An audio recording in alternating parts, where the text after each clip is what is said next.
Bon. Bonjour à tous, donc, je suis Cédric Peintre.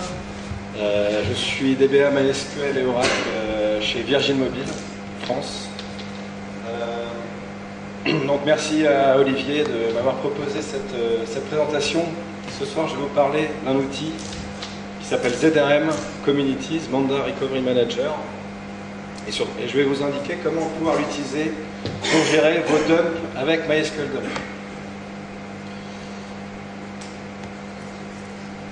Donc, pourquoi MySQL Dump? Déjà, pour une première raison, c'est que MySQL Dump n'est pas mort, malgré ce qu'on pourrait penser, ce qu'on peut voir actuellement avec divers outils qui se développent pour faire des backups de MySQL à chaud, des backups physiques notamment. Il faut bien comprendre que MySQL Dump est encore très utilisé. Si on fait un rapide sondage, levez la main ceux qui utilisent encore MySQL Dump aujourd'hui. On peut voir, évidemment, il y en a beaucoup. C'est plus forcément pour faire des backups comme on le faisait il y a 3 ans ou il y a 4 ans, ou même encore. J'imagine qu'il y en a encore qui font encore leur backup de base de données avec MySQL Dump. MySQL Dump, c'est un outil très intéressant puisqu'il permet effectivement de faire une extraction logique de vos données avec une certaine flexibilité. Un certain nombre de filtres qu'on peut apporter, on peut exporter uniquement des structures, on peut exporter certaines tables, certaines bases, on peut faire un peu tout ce qu'on veut avec cet outil. Donc c'est assez intéressant de l'utiliser puisqu'il est évidemment fourni avec la distribution communautaire de MySQL. C'est un outil aussi qui permet de faire des dumps, pardon, excusez-moi pour la voix, je commence à être un peu malade, de faire des dumps qui sont portables sur d'autres systèmes, sur d'autres bases de données. Donc c'est encore un outil extrêmement utilisé. Le petit problème avec MySQL Dump, donc je vous ai mis une petite référence à la doc, mais j'imagine que le nombre que vous êtes qui utilise MySQL Dump, vous connaissez cet outil. Le petit problème, c'est que tout ce qui concerne le monitoring de cet outil, MySQL ne fournit pas grand-chose pour le faire. Donc bien souvent, c'est à nous de développer nos propres outils, nos propres scripts, pour planifier, pour monitorer et pour restaurer nos backups. Alors, je parle de backup, parce que c'est vrai que on s'en sert pour faire du backup. Donc, je vais utiliser le mot backup, même si certains spécialistes estiment que c'est pas vraiment un backup en tant que tel. Je vais quand même continuer à utiliser ce mot backup tout au long de ma présentation, ne soyez pas choqués. Donc justement, pour tout ce qui est monitoring et planification de vos dumps avec MySQL Dump, ce que je vous propose, c'est de vous faire découvrir cet outil pour ceux qui ne le connaissent pas encore, qui est ZRM Community. Pourquoi Community? Parce qu'en fait ZRM c'est un outil qui a une version également Enterprise, évidemment pour laquelle vous devez payer une licence qui permet de faire quasiment la même chose que ce qu'on va pouvoir faire avec la Community, mais avec une interface user un petit peu plus développée, on va dire. ZRM Community, l'intérêt c'est que c'est évidemment un outil qui est complètement gratuit, open source. Ce sont tout simplement des scripts Perl qui vont vous permettre de scheduler, de monitorer vos dumps avec MySQL Dump, qui vont vous permettre de faire de la compression, du cryptage de vos dumps, d'être notifié par email à chaque fois qu'un dump s'est terminé, correctement ou pas, en fonction des options que vous avez choisies évidemment. Vous avez une politique de rétention. Et ce qui est aussi intéressant, c'est que ce que fournit cet outil, c'est un dump tel que vous auriez pu le faire vous-même avec MySQL Dump. C'est ce que je vous ai mis ici, c'est que vous pourrez réutiliser vos dumps sans avoir besoin de l'outil. Donc ça, c'est quand même aussi quelque chose d'intéressant, parce que l'outil est installé quelque part. Si vous le perdez, évidemment, votre dump est toujours exploitable. Il n'y a pas de solution propriétaire dans cet outil. Il utilise des solutions standards de vos systèmes d'exploitation. Ok.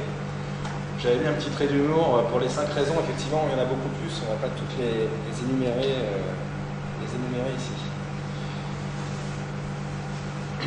Alors ZRM, on le verra peut-être un peu plus tard, mais là j'ai choisi d'en parler que pour MySQL Dump. Mais évidemment avec cet outil vous pouvez faire d'autres choses. Vous pouvez backuper vos logs binaires, vous pouvez intégrer d'autres solutions aussi à travers ZRM.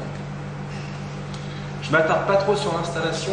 Grosso modo c'est du Perl, donc vous avez évidemment des librairies Perl plus ou moins standards si vous avez déjà utilisé des outils Perl avec MySQL à installer.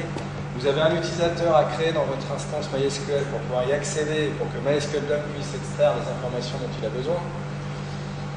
Et ensuite, évidemment,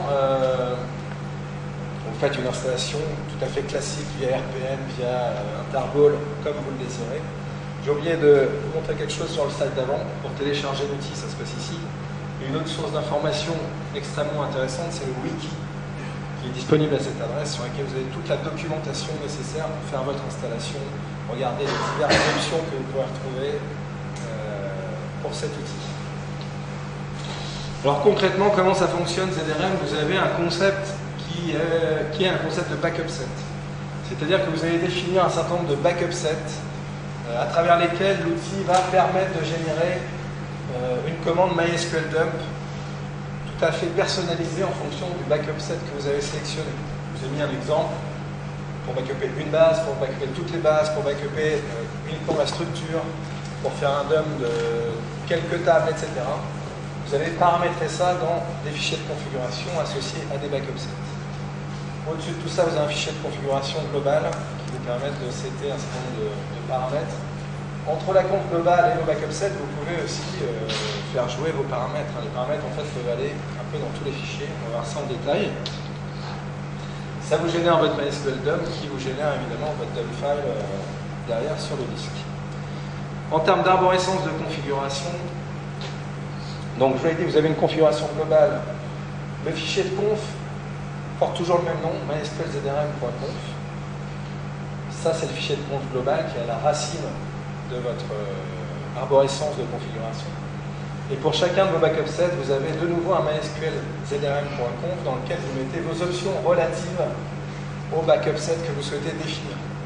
D'accord ? Qu'est-ce qu'on va retrouver dans ces fichiers de configuration? En général, qu'est-ce qu'on va mettre dans la conf globale? On va mettre tout ce qui est destination des backups, les notions de rétention, de compression, de cryptage éventuellement. Évidemment, ces premiers paramètres que vous voyez en haut, vous pouvez très bien les remettre aussi dans vos fichiers de backup set, si vous voulez qu'ils soient différents. Vous pouvez backuper toutes vos bases quelque part, et puis une base ailleurs, si vous le souhaitez, sans aucun problème.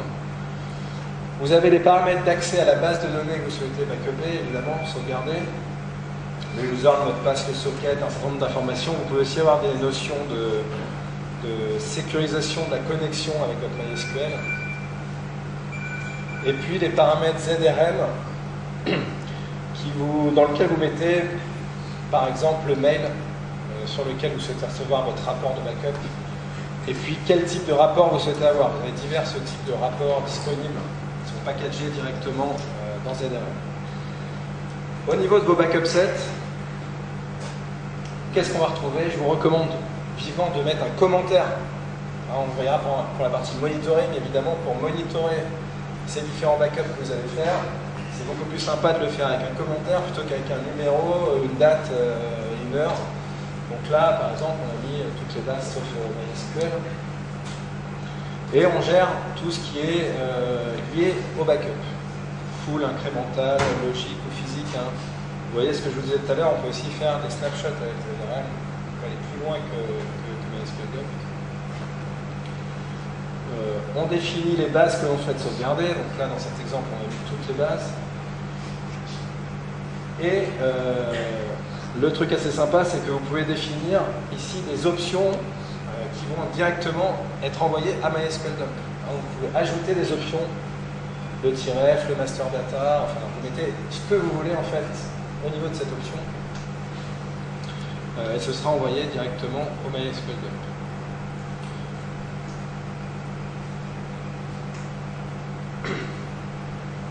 En ce qui concerne la compression et le cryptage, qui sont des notions, je pense, assez importantes et assez intéressantes avec les dumps, parce que ça se compresse relativement facilement et relativement bien. Donc vous avez des options qui vous permettent d'activer ou de désactiver la compression ou le cryptage, et puis des options relatives à ces deux fonctionnalités. Fonction intéressante, là, c'est MySQL dump, compresse MySQL dump on the fly, simplement pour faire la compression à la volée. Sinon, ZRM va vous faire le fichier dump et va le compresser une fois que le dump sera généré. Chacun fait un peu comme il veut. Ça peut être sympa aussi d'avoir le dump en entier à un moment donné pour s'assurer qu'on a la place de le décompresser aussi quand on en aura besoin. Bon, malgré tout, ça peut être aussi intéressant de le compresser si on n'a pas forcément l'espace immédiatement pour pouvoir stocker 50 jours de rétention, si on souhaite avoir 50 jours de rétention. Pour le cryptage, alors, Vous voyez, ça utilise gzip par défaut, donc comme je vous l'ai expliqué, cette compression, ce cryptage vont utiliser des outils qui sont déjà disponibles sur vos systèmes ou des outils que vous souhaitez installer, vous pouvez les interfacer directement avec ZRM. C'est ainsi que quand vous voudrez décompresser votre dump, enfin un gzip tout simplement, il n'y a pas besoin d'avoir l'outil ZRM pour le faire, même si ZRM propose de le faire pour vous. Donc, une fois que vous avez mis en place votre configuration de backup set, ce qui est intéressant, c'est de pouvoir lancer vos dumps. Vous avez un petit outil tout d'abord qui vous permet de checker si la configuration que vous avez spécifiée dans vos backup sets est correcte. Donc, MySQL ZRM-action check vous permet d'avoir un retour si vous avez fait une erreur de syntaxe dans votre configuration, etc. Pourquoi j'ai mis le petit attention là? Simplement parce que si vous mettez un backup set au bout qui n'existe pas, il vous donnera quand même un retour positif parce qu'en fait il va remplacer toutes les valeurs par les valeurs par défaut. Donc faites bien attention à spécifier un backup set que vous avez créé. Ensuite, pour lancer vos dumps, vous avez deux possibilités. Soit vous les faites directement via l'outil ZRM. Dans ce cas, vous utilisez l'outil qui s'appelle MySQL ZRM Scheduler, qui vous permet, donc je vous ai mis quelques exemples. Le premier là, va vous permettre de lancer immédiatement un dump. Le deuxième va vous permettre de scheduler ce dump tous les jours à 23h30. On précise toujours évidemment le backup set que l'on souhaite planifier. D'accord ? Ça, simplement, ça va créer une ligne dans votre cron tab. C'est pas sorcier. Vous pouvez le remodifier après dans votre cron tab sans aucun problème. Vous pouvez aussi le diléter directement à partir de ZRM Scheduler. Et enfin, le ZRM-query là, va vous lister en fait tous les dumps que vous avez schedulés à travers cet outil. Évidemment, si vous ne souhaitez pas passer par là, vous pouvez le faire vous-même dans la cron tab, soit en lançant un scheduler-now et une date donnée, soit en lançant le ZRM Action Backup avec les options qui vont bien, que vous souhaitez lancer. Sachez que les paramètres que vous mettez là prendront toujours le pas par rapport à ce que vous avez mis dans vos fichiers de configuration. Par exemple, ici on a mis database test. Si dans votre fichier de configuration il y avait toutes les bases, là il faut bien comprendre qu'il ne fera que la base test.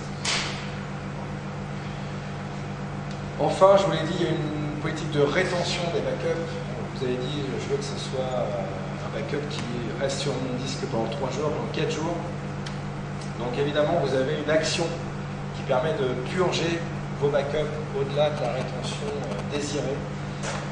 Faites quand même attention à ça parce que simplement cet outil c'est pas quelque chose de très intelligent. Il va juste regarder dans les fichiers de configuration pour voir la rétention que vous avez spécifiée pour chacun de vos dumps. Il va les supprimer sans chercher à savoir si le dump de la veille s'est correctement déroulé. Donc, si vous avez une rétention par exemple à 1 jour, faites attention, vous pouvez vous retrouver sans backup à un moment donné. Donc, il y a une vraie phase de monitoring qu'on va voir par la suite à mettre en œuvre évidemment autour de ça. Si vous faites un scheduler, sachez que automatiquement il y aura une purge qui sera ajoutée dans votre cron tab à 4h du matin tous les jours. Alors, ça c'est automatique. Alors, il ne vous le dit pas, c'est pour ça que je vous le rajoute là, faites attention à ça. Évidemment, si vous faites la cron tab tirel, vous le verrez. Mais c'est intéressant de savoir quand même quand est-ce qu'on purge vos fichiers de dump, surtout si vous en servez pour faire des backups. Une fois que vous avez fait votre dump, vous vous retrouvez avec une arborescence qui va se situer dans le backup dir que vous avez spécifié dans votre fichier de compte. Un autre répertoire sera créé avec le nom du backup set que vous avez souhaité exécuter. Et enfin la date qui va jusqu'au second, vous voyez, donc c'est quand même pas mal. Dans ce répertoire, vous allez retrouver il y a 4 fichiers en tout, il y en a 2 qui sont évidemment essentiels. C'est le backup-SQL qui correspond à votre fichier de dump. J'ai mis fichier compressé, mais si vous avez pas mis de compression, évidemment il ne sera pas compressé. Et puis le fichier d'index qui, en fait, vous allez voir tout de suite après, reprend tout le détail de ce que vous avez fait avec ce backup set à ce moment-là. D'accord ? Donc c'est intéressant de l'avoir. Évidemment, ces fichiers sont utilisés par ZRM pour manager ces backups, pour faire le monitoring qu'on verra par la suite. Mais vous pouvez aussi, vous, les utiliser pour retrouver facilement un backup que vous avez fait ultérieurement, etc., etc. Faites attention à ne pas trop manipuler non plus ces fichiers, à ne pas les modifier, ça peut perturber évidemment le fonctionnement de l'outil. Donc dans ce fichier d'index, pour revenir rapidement sur ce fichier d'index, vous retrouvez, vous voyez, des informations de la rétention que vous avez spécifiée, le commentaire, donc ça c'est intéressant parce que vous l'avez forcément en tête, les bases qui ont été sauvegardées dans ce backup set, etc. etc. Donc c'est évidemment une ligne d'information relativement intéressante, parce que quand vous devez rapatrier un DOM qui date de 3 semaines, d'un mois, c'est quand même sympa de voir ce qu'il y avait là-dedans. Parce que le répertoire que vous avez ici vous donne quasiment aucune indication, à part l'indication du backup set et la date, et il y a un mois, ça se trouve, vous avez changé votre backup set entre temps, etc. Vous n'avez plus forcément les options en tête. Vous retrouvez tout le détail. Et vous savez aussi si votre backup était correctement terminé à cette époque-là, ce qui est plutôt intéressant. S'il était compressé, etc., etc. Donc le fichier d'index, assez intéressant. Donc ensuite, en termes de monitoring, donc là vous avez planifié, configuré, ça s'est exécuté. Évidemment, l'intérêt, c'est de regarder régulièrement si ça s'est bien passé, et si possible de façon automatique. Donc, on l'a vu ça, vous pouvez recevoir des mails automatiquement pour voir si ça s'est bien passé ou non. Quand vous êtes connecté sur votre serveur, vous avez l'outil MySQL ZRM Reporter qui va vous permettre d'afficher tout simplement le statut des backups présents actuellement sur votre serveur. Je vous ai remis, donc là on ne voit pas très bien, j'ai l'impression, mais c'est les diverses options de cet outil reporter. Grosso modo, vous avez deux possibilités. Soit vous utilisez un report qui est prédéfini. C'est le cas ici, Backup Status Info. Vous en avez 4 ou 5 qui sont prédéfinis, qui vous donnent des informations plus ou moins différentes sur vos backups. Soit vous pouvez carrément lui spécifier ce que vous voulez afficher. Si on prend l'exemple que je vous ai mis juste après, j'ai fait quelque chose d'un peu personnalisé où j'ai demandé de mettre le directory, la date, le statut de mon backup, la taille et le commentaire. Et donc vous voyez que ça vous sort un état. J'ai l'impression que c'est pas très bien retranscrit, mais on voit évidemment le nom du backup set ici, le chemin dans lequel se retrouve mon backup, et puis le statut.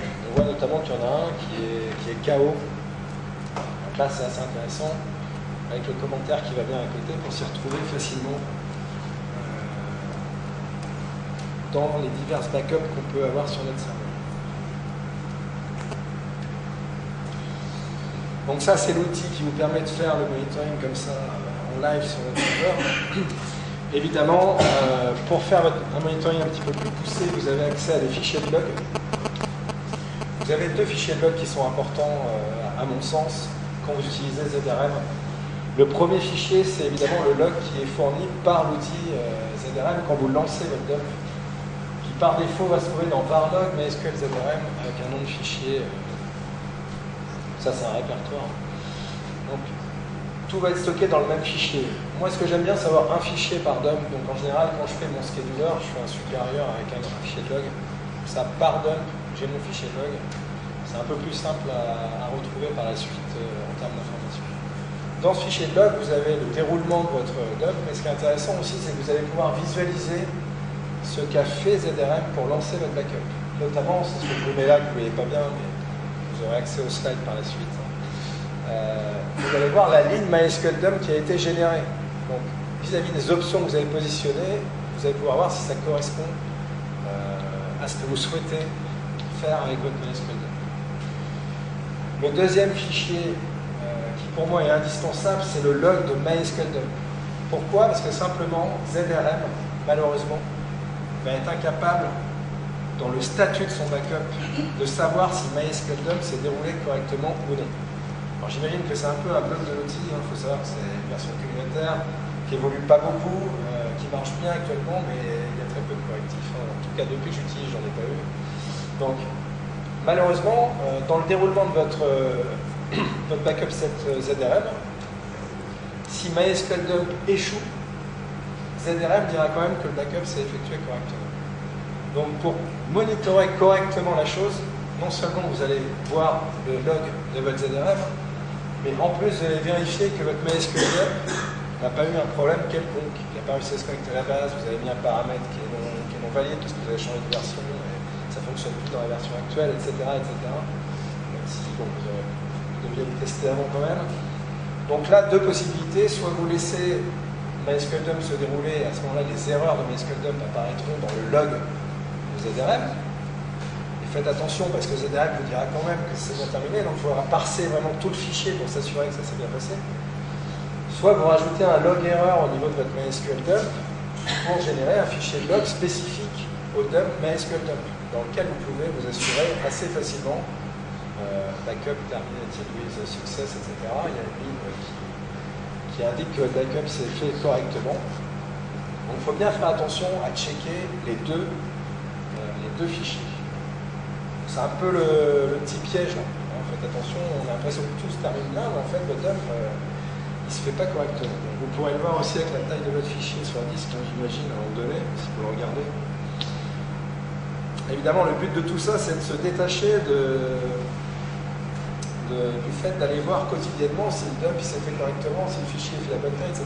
Donc, il faut que l'outil puisse nous apporter évidemment des informations fiables.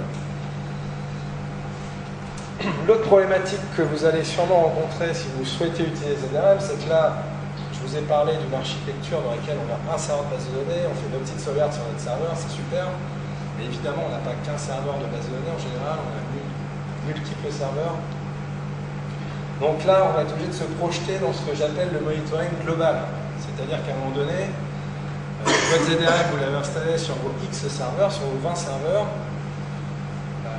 Vous faites votre backup tous les soirs, c'est-à-dire que le matin, vous allez recevoir 20 mails vous indiquant que le backup s'est pas bien passé, c'est bien passé. Et finalement, ça va être aussi fastidieux de lire tous ces mails. Je parle de 20, mais ça peut être 100 ou 200, donc vous imaginez bien que ça peut rapidement devenir problématique. Donc là, l'intérêt pour vous, ça va être de mettre en place un monitoring global qui, celui-ci, évidemment, n'est pas apporté par ZRM. Donc ce que je vous préconise, moi, c'est de mettre en place, ce que je préconise là, c'est de créer une table quelque part dans laquelle vous référencez tous les dumps avec la date de début, le nom de la base que vous avez sauvegardée, le statut, évidemment, de vos backups. Et à partir de là, de vous envoyer un monitoring avec l'intégralité de vos backups. Donc de backup 229, KO2, là vous voyez rapidement que vous avez deux backups qui ont eu un problème. Je vous dis ça parce qu'en plus, si vous utilisez ZRM pour backuper vos logs binaires, je ne vous raconte pas le nombre de dumps que vous avez par jour. Si vous devez regarder 3000 mails tous les matins, c'est même pas la peine. Donc là, c'est une petite piste que je vous donne. Je fais ça dans une table, vous pouvez le faire dans un fichier, vous le faites comme vous voulez. L'intérêt, au final, c'est de se retrouver le matin avec quelque chose d'exploitable facilement, rapidement, et de pouvoir intervenir rapidement pour que le dump qui était KO la veille ne soit pas le soir prochain et éventuellement le relancer si c'est quelque chose d'extrêmement critique. Donc c'est le but évidemment du monitoring. Pour faire ça, évidemment, il va falloir soit encapsuler votre ZRM dans un script plus global que vous avez développé vous-même, mais je dirais qu'il est tout bête à faire, hein. C'est juste insérer une ligne dans une table quand il est terminé en checkant les logs. Il n'y a rien de très complexe. Si vous faites un peu de shell ou de PHP, ça se fait extrêmement en peur. Ça peut se faire extrêmement rapidement. Évidemment, si vous avez des questions vis-à-vis de ce monitoring global, je pourrais vous y répondre ultérieurement. Bon, une fois que vous avez fait votre dump, c'est sympa. L'idée, c'est de pouvoir le récupérer éventuellement un jour. Un autre truc que j'ai pas dit, évidemment, quand vous faites votre monitoring ZRM sur votre serveur, vous voyez que les dumps qui sont physiquement présents sur votre serveur. Si vous avez archivé ces dumps quelque part, c'est ce que je mets ici, si vous avez archivé ça sur bande, ZRM sera plus capable de vous les fournir dans le monitoring. Une raison de plus d'avoir ça, pour pouvoir retrouver plus facilement sur votre bande le dump de telle base de données à telle date, sinon vous allez y passer un temps fou. Donc justement, quand vous voulez récupérer votre petit dump il y a 3 mois, vous regardez dans votre monitoring global, et là, deux options s'offrent à vous. Soit vous utilisez une nouvelle fois ZRM pour refaire l'extraction de votre dump. Là, vous avez deux possibilités d'action. Le extra backup qui va simplement décompresser votre fichier s'il est décompressé, mais qui ne va pas le réinjecter dans une instance, dans une base, ou le action restore qui lui par contre va décompresser et restaurer l'intégralité de votre dump dans la base que vous avez spécifiée dans votre fichier de configuration. Donc faites attention évidemment quand vous faites ça, ça va écraser l'intégralité des données, Là, c'est-à-dire que vous avez perdu vos données. Sinon, évidemment, ne lancez pas ça comme ça pour vous faire plaisir. Si vous voulez maîtriser le truc, là, simplement, comme je vous l'ai dit, c'est des outils systèmes qui sont utilisés. Donc vous pouvez dézipper vous-même, décompresser vous-même votre dump et le rejouer tout simplement dans une instance, et peut-être même pas sur un serveur qui a un problème, etc. Donc la récupération de données se fait tout à fait simplement et quasiment à l'identique de ce que vous faisiez actuellement si vous utilisez MySQL Dump, à part que vos dumps vont être stockés dans un répertoire particulier et que les fichiers ont des noms particuliers. Donc comme je vous le disais, si vous voulez aller un petit peu plus loin avec ZRM, donc ce n'était pas le but de cette présentation, le but là c'était de vous présenter comment on peut interfacer MySQL Dump et ZRM Community. Sachez malgré tout qu'avec ZRM, vous pouvez faire aussi de la centralisation de dump, c'est-à-dire vous pouvez très bien définir un serveur comme étant votre serveur de dump.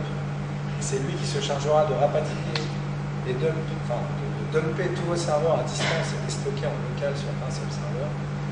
Je vous avoue que je n'ai pas testé cette piste-là, simplement pour éviter des problématiques liées à tout ce qui est connexion réseau, au SSH, ou sécurité, liées à ces mécanismes-là, mais ça c'est censé fonctionner assez bien. Vous avez des plugins qui vous permettent de déclencher des actions avant et après votre backup. Donc ça, dans le cadre du monitoring global, c'est assez intéressant parce que vous pouvez très bien intégrer dans ces plugins les actions justement d'insertion dans la table de monitoring global, de certains tests que vous pouvez faire avant ou après vos backups, sans avoir à développer des quantités de scripts, puisque l'idée là évidemment c'est de ne pas développer énormément de choses. Vous pouvez faire une sauvegarde intelligente de vos logs binaires. Pourquoi j'ai mis intelligente? C'est simplement qu'il va gérer les logs binaires qu'il a déjà sauvegardés, donc il va sauvegarder comme ça à chaque fois simplement le delta entre deux backups. Il ne va pas vous re-sauvegarder systématiquement l'intégralité des logs binaires qui sont présents sur votre serveur. Tout ça, c'est dans la version communautaire. Donc ça, c'est assez intéressant aussi, le log binaire, de le récupérer via cet outil, les monitorer aussi. Donc c'est assez sympa. Vous pouvez l'intégrer dans votre monitoring global aussi pour avoir l'état de tous vos backups binaires quotidiens. On l'a vu rapidement, vous pouvez faire aussi des backups physiques à l'aide de snapshots. Faites attention à la version communautaire, il y a uniquement les snapshots Linux qui sont supportés. Tout ce qui est snapshot d'autres plateformes ne sont pas supportés dans la version communautaire. Et enfin, vous pouvez évidemment faire tout un tas d'autres choses, intégrer extra backup, comme il y a des plugins avant, après, il y a d'autres plugins qui existent. Vous pouvez ici intégrer d'autres outils là-dedans qui vous permettent de les monitorer, de les planifier, sans avoir, vous, à développer tout un tas d'outils liés à ces problématiques de dump. Donc, c'est vraiment un outil intéressant, gratuit, assez simple à mettre en œuvre. Vous voyez, il y a un fichier de configuration tout bête avec quelques options. Si vous allez sur le wiki, vous verrez, il n'y a pas des tonnes et des tonnes d'options. C'est vraiment tout bête pour ce qu'on veut faire avec un dump. Ça vous permet d'avoir des mails de notification, le cryptage aussi qui peut être assez sympa dans certains cas si vous avez des problématiques de sécurité. La compression évidemment.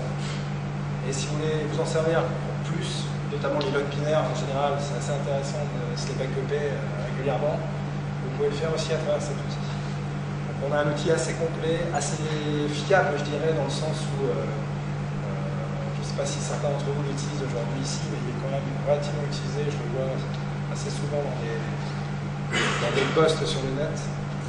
Seul hic, c'est qu'il n'évolue pas énormément. Alors, évidemment, la version Enterprise est privilégiée par rapport à cette version-là. Mais il a au moins le mérite d'exister et de fonctionner plutôt correctement. Donc si vous voulez me suivre et suivre un peu mes aventures sur ZRM et autres, j'ai un petit blog mysqlplus.net ou sur Twitter, c'est @cpint. Et je suis à votre disposition pour d'éventuelles questions sur le sujet.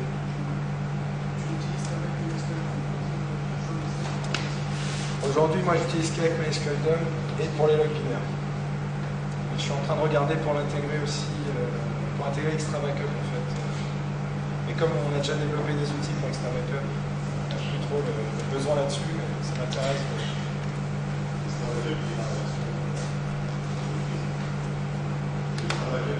Ouais. Le Extra Backup. La version entreprise 2. Ah, le ZRM. Oui, Syntec forcément. C'est un outil gratuit aussi. Si vous avez InnoDB Backup, vous pouvez aussi essayer de l'intégrer avec ça. Il n'y a pas d'outil aussi. On a le même problème avec Extra Backup et InnoDB Backup, c'est qu'ils n'ont pas d'outil de monitoring et de planification intégré. Donc, on peut passer par là.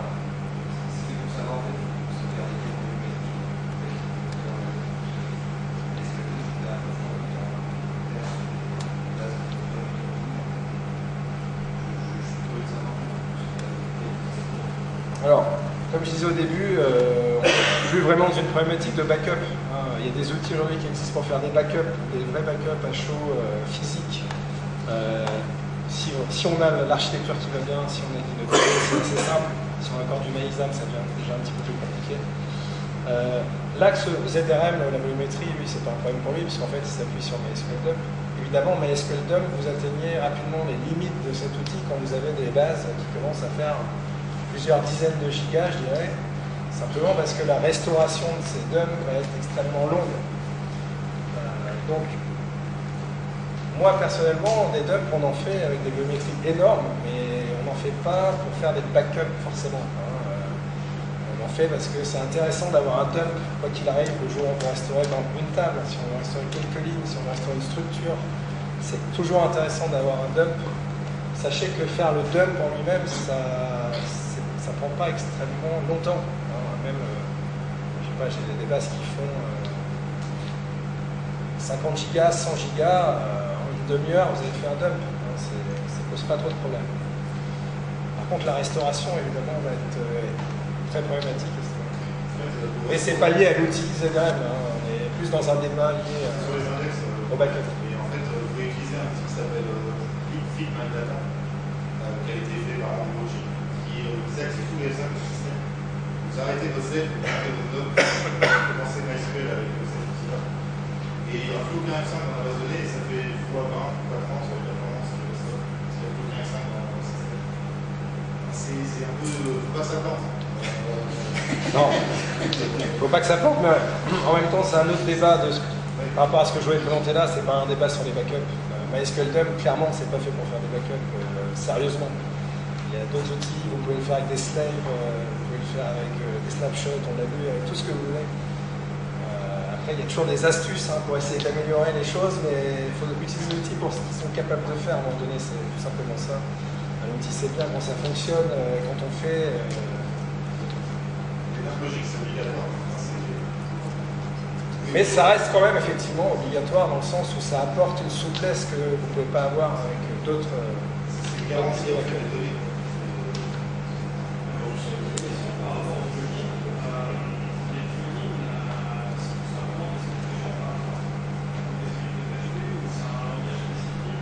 Non, c'est pas du tout un langage spécifique. Le plugin, c'est un grand mot en fait.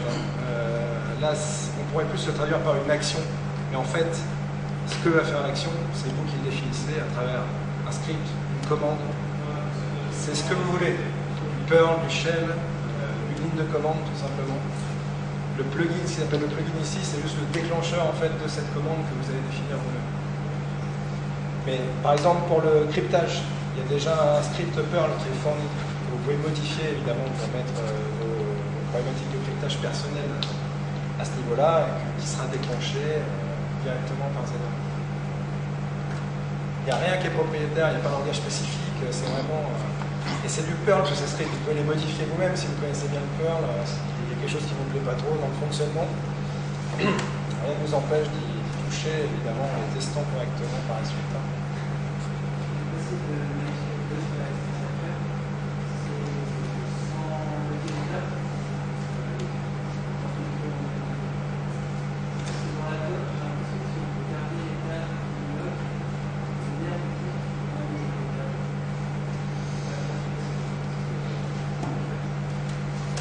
Alors, pour Extra Backup, ça dépend ce que vous avez comme table.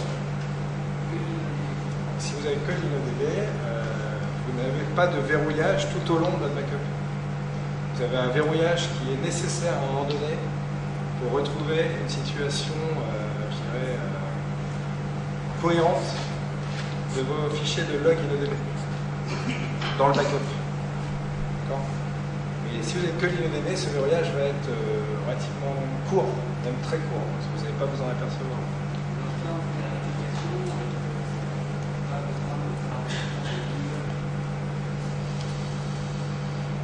C'est-à-dire en gros, moi je peux ajouter le master à un instant T, le save à l'instant T, et je peux le restore, le développeur à l'extérieur pour faire partie du coup. Et ça, c'est là. Mais Extra Backup n'a aucun lien avec les logs binaires. Enfin, je ne sais pas si on parle de la même chose, mais les logs binaires sont complètement indépendants de votre DOM.